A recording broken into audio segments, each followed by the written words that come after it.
Hello, welcome to the Nintendo Switch 2 countdown. We are on week 4 of our countdown to the Nintendo Switch 2 launch, which means we are just 6 weeks away now. This week we're going to be discussing Mario Kart World in great detail, because it's definitely the game we know the most about now. We've had the initial reveal in the Direct, we've had many segments on the Nintendo Treehouse Live, and now we've had the Mario Kart World Direct itself just last week. So we're going to be talking about everything from all of that. So let's get straight into it. So I'm kind of going to go through this in the way they kind of revealed it to us during that initial Direct. So the first thing I think that was obvious was 24 players is confirmed. That was pretty much obvious from the initial reveal anyway. I think this is cool. I'm a little worried it's going to mean it's a bit too messy, a bit too chaotic, and that the roads need to be extra wide, because I know when they went from 8 to 12 they made them wider, and now they're presumably going to do that again. But from everyone that's played it doesn't seem to be an issue. Maybe it will become apparent the more we play. But so far I'm into it. I think it's fun, especially for some of the other modes we're getting now. I think it makes a lot of sense, so that's really cool. Then they showed that rather than going underwater now, the carts instead transform into boats, and they go on top of the water, which is awesome. That's exactly what I wanted. I love that in Sonic All-Stars Racing Transformed, and I believe that was in Diddy Kong Racing as well. It's been a long time since I played that one, but I loved Diddy Kong Racing back in the day, so yeah, if that is the case, then that's why I would have wanted it as well. I think this looks really good. Some of the stuff we've seen of it, the waves get kind of crazy. It's almost like Wave Race-esque with how the waves seem to impact it, and it seems different all the time. They've shown different weathers in the games, and I believe that changes how the waves go. So that's really, really cool. I kind of just love how they look as well. Some of them I've noticed don't seem to transform as much as I expected them to. Like, I think one of Peach's vehicles, it just kind of got rid of the wheels and put something on the back, but I really struggled to tell that it had even changed. I kind of wish they were a bit more obvious, a bit more streamlined into boats, but they still look cool, and I really like them. Similarly, we've now, instead of the glider, we've now got the plane wings. This doesn't seem to change the actual gameplay at all, which is a little bit of a disappointment. But visually, it looks really cool. Again, they just kind of stick some wings out of the side, which, yeah, that makes sense. I kind of get why they didn't change the gameplay, because I think with the whole world aspect, if you could just, go off one ramp, turn into a plane, and then fly anywhere, that would kind of ruin everything and potentially a lot of the challenges that might be in there. So I get it. I kind of wish maybe there was a way to not have the world aspect, and then you can have some plane sections, but maybe they'll do that for a future game, or if not, we're getting some racing cross worlds this year as well, and that still has it, so that's fine. Then they showed off the grinding on the rails, which was kind of crazy. I kind of thought that the boats and planes things might be the only big thing of the game, and obviously we find out soon that there's much, much more. But yeah, the grinding on rails, it doesn't seem to be too crazy, but I like that it kind of gives freshness to, especially if you're going straight. They've shown if there's a train track, you can grind on the rail of the train track rather than just driving down. There seems to be some kind of boost element to it. I think you have to balance yourself a little bit, and I'm guessing that the better you do with that, the quicker you get a boost. So I think there's going to be some aspect of grinding to increase your speed even on a straightaway. There's other things we'll get to later on as well that kind of add to that. And then kind of coupled with that, they also showed off the wall riding, where you jump from a rail into going onto a wall ride. It looks like you can also super jump into it, I believe, from the Direct last week. So the super jump is something, I'm kind of skipping ahead now, but okay. So that instead of just tapping jump, you can now hold it and do a charged jump, which lets you jump higher. I think that's how you hit some of the question mark blocks they've shown in some of the footage. And it seems like you can also just jump straight onto the wall this way, or if there's a rail that you can't just drive onto, then you can jump onto it with that. So I think all of those combined is going to be really cool. I don't fully understand the benefit of wall riding yet. It doesn't seem to just give you a boost. I think you can still drift on it to get a boost. They showed that one part on the Ice Cream Sundae map. I think it's called Sunday Skyway, something like that. where instead of driving around on top of the course, you drive like on the wall there, and I guess that's kind of shaving off a few seconds, so maybe there's quite a few places like that. That'd be really cool. I'm a little bit worried how much that's adding to like the quote-unquote meta of the game, because I kind of worry that everyone online is going to be doing that, and I'm going to be like, oh, I didn't even think of that, and now I have to kind of relearn every course of how to take each corner with the wall ride. I doubt there's going to be that much of it, but yeah. And also I don't know how much it's going to actually help, but it looks fun anyway. And especially there where you've got like the two walls and you can jump between them, that seems to give you a boost. That seems good fun. So after showing off that craziness, they jump straight to Cow riding on a bike, grinding along the rail, and everyone in the world lose their minds. And that kind of showed off some of the really random and weird characters we're getting in it. So you've got Cow, you've got Fish Bones, which is literally the dry bone style fishes. There's the Sidestepper, which is the little crab lobster thing that steps side to side. And there's the Cataquack, which is the like duck-billed ball that flips you into the air in sunshine and can be really annoying. They're all in it, as well as like Piantas, and obviously Goombas, Koopas, is it Buddy Beetles, I think they're called. So they're going pretty crazy with a lot of characters. Makes sense if you're having 24 characters in it, you want to have as much variety as possible in the character roster so that you don't have, the same characters in nearly every race. So I think this is a great way of doing it. And, they're not giving all of these 10 outfits each by the looks of it. I don't think any of them are getting any outfits from what I could tell. So I think, it's just a great way to add them. They do have their own animations, so it probably was still quite a lot of work, but it's really cool. It looks like you unlock them by being turned into one from Magic Koopa, or Kamek, or Kami, whichever one it is, which is random, but okay. I kind of hope there's another way to get it, so you're not just waiting for that to happen. But they're really cool, and it seems to be pretty comprehensive in what ones they've got. Like, there's not really any I can think of. Do they have Paragoomba? Is there stuff like that they could add at some point, like Parakoopa, Paragoomba? I know it's the Para Buddy Beetle. Maybe there's not the regular one. I don't know. I mean, there are a lot of enemies in Mario, so I'm sure there's still more that they haven't done. But yeah, I think it's really cool that they've done that in the first place. Similarly, I love that there's outfits in the game now. I don't fully get how you get these takeaway bags, and then it gives you a meal, and then you eat it, and then it gives you an outfit. Is the same meal the same outfit every time? Do you have to be a character that can get an outfit to unlock one? Like, if I'm Sidestepper and I eat a burger, do I not unlock anything because Sidestepper doesn't have outfits? Or do I unlock a random Mario one or a completely different character? Or is the Mario one always the Mario whatever outfit, and you have to find every different kind of meal? I don't know. And it also seems weird to have them in regular races. I kind of wish they were just in free roam or something, but I think they do give you a speed boost, so it's like a mushroom essentially. But the outfits themselves look great.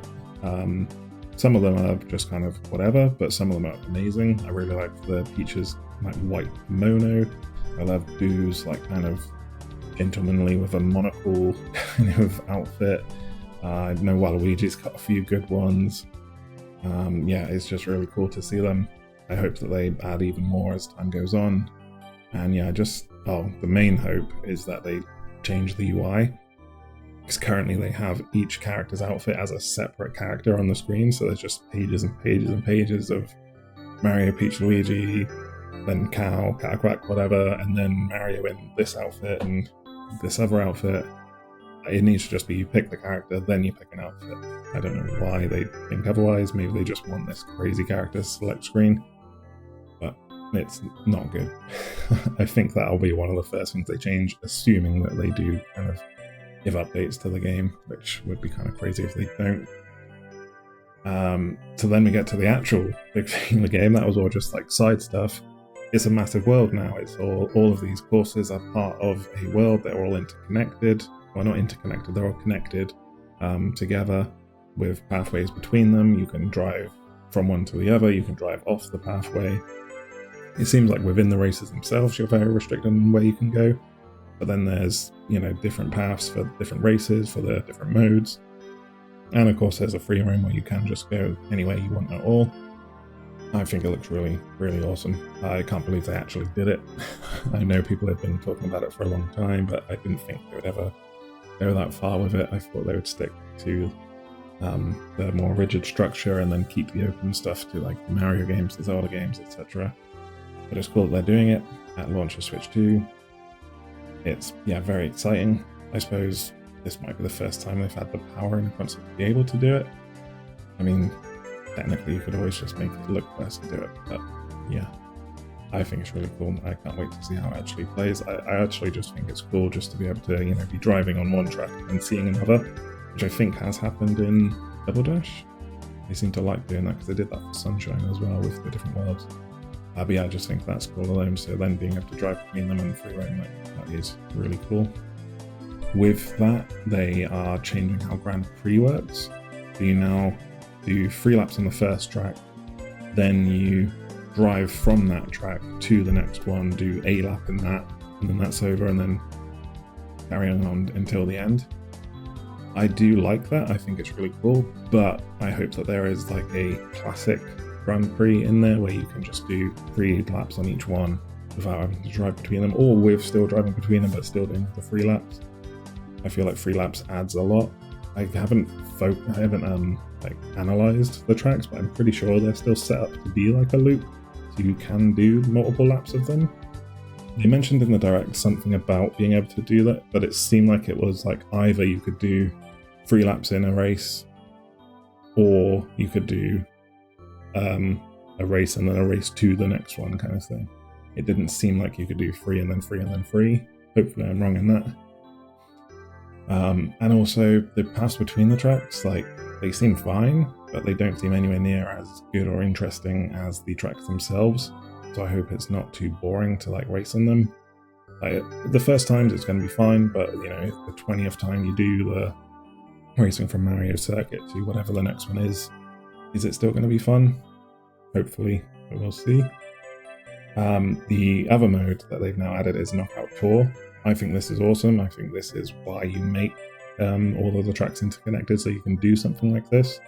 This is a race basically through 6 tracks, and then each one there's like 6 checkpoints in each one. When you reach a checkpoint, you have to get within the first 20, 16, 12, etc. people, otherwise you'll be knocked out. So basically the last 4 in each checkpoint get knocked out. I think that's really cool. That's really good for online as well, because it means if you're just not doing well that race, you'll get knocked out quickly, and then you can presumably just go straight into another one. Or I really hope they don't make you just sit and wait and watch the others, otherwise it counts as leaving or something. I don't think they'd be that silly. But I can definitely see myself playing a lot of these. In the Direct, they showed like there's 6 of them, and there's like a rigid structure of these are the 6 you can do, and it takes you through each track. I assume that's because that's using every track. But I hope in the main game they add more, or you can customize some. Well, they've shown that you can customize them with friends at least, but you know, I want to be able to just go online and play this with random people, and if it's the same 6 races every time, I think that could get a bit boring. Even if they just like reverse them, so rather than, you know, going from Mario Circuit to Bowser's Castle, whatever, you do Bowser's Castle to Mario Circuit. I said Mauser. So yeah, I think they need to add a few more of those, but it's really cool anyway, and again, everyone that's played it seems to really, really love it. Then there's the free roam mode. It seems to also be the lobby, so like when you're waiting to matchmake, like you'll be in the free roam, so that's fun to just drive around a bit while you wait. I really, really like the P blocks that give you like a little mission to do to like finish it and get your reward, whatever the reward is. So I really enjoy that. That's basically like a mission mode, but you have to go out and find the missions. So I think that's good fun. Then there's these like coins or tokens, whatever they call them. That seems to just be, you go there, you find the token, good job, that's fine. The panels are potentially interesting because it looked like they're going to be in like kind of hard places to get to, and you kind of have to like land on them or something. So I hope that they are fun and interesting rather than just another like one collectible, just you found it, good job. But even though those are fine, just I think you need something more. Overall, I would have liked this free roam mode to be have a bit more to it, like more quests, more just like little missions. That's why I like the P-traps so much, is that seems to be traps, P-blocks. That's what they seem to be, those kind of missions thing. But I feel like they could have been more. You could run into Luigi and he like wants to race you from wherever he is to somewhere else, and you can go wherever. Like just utilize that open world a bit more. Maybe there are plans to do that down the line. We'll have to wait and see. But yeah, overall, I think the free roam's good. I can see myself. Well, I'm a bit of a collectionist at this point, so I think I will like try and get all of the collectibles, and it seems like that might take a while with how much there is. But that's fun. That's what I want in Mario Kart. It's something to last, because usually I just play through the Grand Prix, get 3 gold stars in every one, and then I'm kind of done. I hope I get into the online mode this time, but that's another thing. So they also showed off the battle mode. That's one that I've never really loved. I don't mind it, but it's just not my style of like playing the game. But this didn't seem to be doing anything too crazy to change that. Maybe if there's fun online, maybe I'll give it a go and maybe it'll change my mind, but I don't really expect so. I am confused, are the courses in this also part of the world? It didn't look like you could see any of the rest of the world from these courses. They seem quite enclosed, but maybe you can see like where they would be, like maybe there's a kind of blocked off bit and you can go, oh, that must be where that battle arena is. I kind of hope so, but it's not the end of the world if not. So that's everything that they've shown. I would like to talk about what they could add, because I think this game is absolutely ripe for DLC and updates, and even I actually think this should be a live service game. I know that's kind of a dirty word in the games industry these days, but if any game should do it, it should be this one, with the amount it's going to sell throughout the years. I mean, Switch 1 lasted 8 years and had Mario Kart 8 Deluxe in it the whole time, and they started doing DLC in like the 6th year. I think they hopefully will have learned from that and be planning to do DLC. Like, I think we should get a major content update every year of the Switch 2 for Mario Kart World, and I think there's plenty of possibilities to do that. I think on this smaller update side, they need to, like I said, add more knockout race presets. So okay, you've got races 1 to 6 as a race, and then 7 to 12, but why not do 1, 3, 4, 7, 12 like as a race, just mix it all up so it's keeping it fresh. They can add those over time. I want them to kind of do like world events where suddenly there's chain jumps everywhere, or there's twice as many item blocks, or there's like 5 times as many coins just littering the place. Just these kind of special events. Like, I imagine it's like for a weekend or just for a few days or something. If you're online, that is. I think that'd be fun, even if it doesn't really add much. I think they can add costumes to the characters that have them. Maybe give some characters that don't have them just little costumes. Give Goomba some shades or something. I think that'd be fun. If there are any of the like enemy characters that aren't in the game yet, I think they should be adding those. Again, like Paragoombas, there's probably some obscure ones that are only in like 1 level of certain games they could add.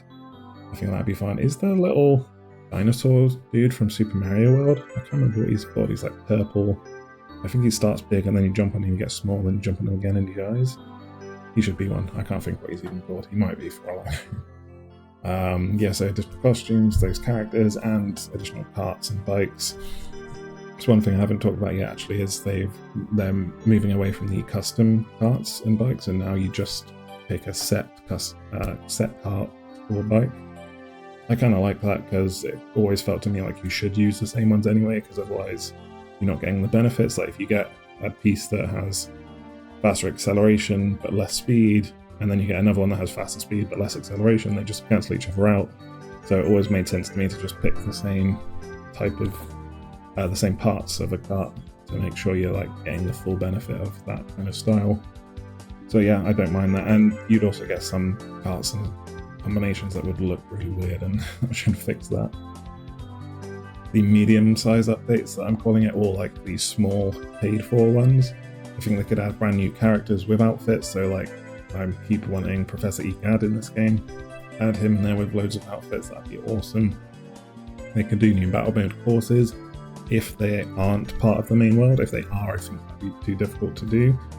But yeah, they can add those. I would like to see new items being added over time. It's a bit dangerous because you could, ruin the game if there's one that's too overpowered or just too frequent or whatever. And then if there are anything like the classic Grand Prix or 200cc or even mirror mode that aren't, like, if they're not in the game at launch, then I hope that they do add those over time. If they're not in the game at launch, I actually think that that's kind of the plan, is to have those updates to like bring people back and get people to keep playing, or to make more people buy it. Not like I think you need to sell Mario Kart to people, but yeah. What I'm most excited about is the potential of these major updates, or like the big premium DLCs that I think could be like 30, 40, 50 pound. Maybe not 50 because that's very close to the full price at that point. But I think these could be like whole new worlds, whether they're added separate as like you go to either Mario Kart World or you go to this DLC world, or if they try and combine them. I kind of think that they'd keep them secret, but maybe they could have a bridge or something to go through, so they are still technically connected. Either way, I think it's fine. But yeah, I think they could do new worlds themed on something that isn't in the game already. So like they could do a Donkey Kong Country world where you're going through the jungles. They could be minecart races with all the. They could add the, what is it, Brandy? No, I can't remember the others. The ostrich. Is it ostrich? And then the sword shark? What are they called? Sword nose shark? Shark. I think that'd be awesome. They could do Yoshi's Island with obviously all of those characters. Luigi's Mansion, because I want EGAD. I also imagine if they do these like world themes that you also get a bunch of new characters. Like they haven't shown off Diddy Kong yet. I know people are worried about the P. Diddy references. I don't think that's why he's not in it. I'm kind of hoping it is because they're going to do a Donkey Kong Country expansion where he'll be added with like Dixie and Cranky and Funky and all of the others. Obviously you've got to have Donkey Kong in the main game. It's just be weird otherwise. And yeah, similarly, like Luigi's Mansion, I'll have to see Professor EGAD. I'll have to see like all of the ghosts, like, well, not all of them, but some of the ghosts at least. Then you could give like a Luigi's Mansion costume or something. That'd be fun. I also think this could be the way of adding guest characters or guest Nintendo characters. That I think you could have Zelda's Hyrule as a world, Kirby's Dreamland. You could do like a Metroid Galaxy thing somehow. I think that'd be awesome. And then yeah, with that, then you can add a bunch of characters from there. Like have it like if you do Kirby's Dreamland, you have like Kirby, King Dedede, Meta Knight, Waddle Dee, Vanity, and that's the one I'm thinking of. I think that'd do really well. And if they do them as separate worlds, I think then it doesn't take away from the Mario-ness of it. I think the best way of doing it would be to do like a Donkey Kong Country in the first, or as the first piece of DLC in the second year, and then the following year do like Zelda, and then maybe go back to doing Luigi's Mansion and then Kirby or something like that, because I don't think Kirby would be soon with Kirby's Air Riders, which we'll talk about in another video. I think they'll be saving, or they'll want to save Kirby for later if they are going to add Kirby to Mario Kart. But then, yeah, Kirby's Air Ride itself could add a load of stuff to bring across, like carts and stuff. Ooh, I didn't even think about them, carts and bikes, based on them. Yeah, there's a lot that they could do. And I really hope they capitalize on it. Maybe they can do like online tournaments that just give you a special something if you compete. I think there's like name cards or badges or stickers or something now. So yeah, that'd be awesome. There's a lot of potential with this game. You can't tell, I really like the look of this game. I love Mario Kart, I always have. And I think I accidentally spent 8 hours in a row or something on Mario Kart Wii when it came out, and I've got the week of work for the Switch 2 launch, so I think something similar will happen here. Yeah, I'm very excited for this game and I can't wait for more. So that'll do it for this week. Next week, we're going to be discussing Hyrule Warriors Age of Imprisonment, which is a very interesting one that I did not expect to see get announced at the Switch 2 Direct. I did kind of expect it to come at some point. But yeah, we'll talk about that and kind of what it means for Zelda going forward on Switch 2. So there's lots to discuss next week. So thank you very much for watching this week. I'll see you next time. Bye.